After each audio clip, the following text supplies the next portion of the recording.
وصیت 21. در نماز به هر طرف میل نکن.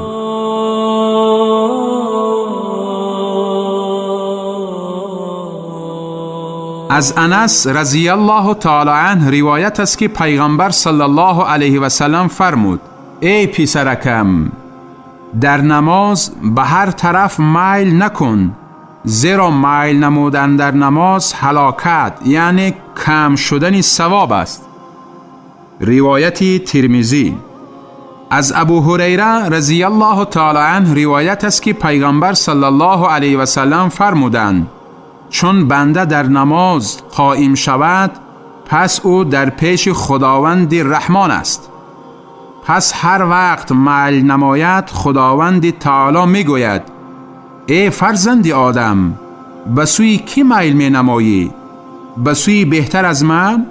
ای فرزند آدم، به نمازت روی گردان، زیرا من بهترم از آن چیزی که تو میل داری. روایت بزار.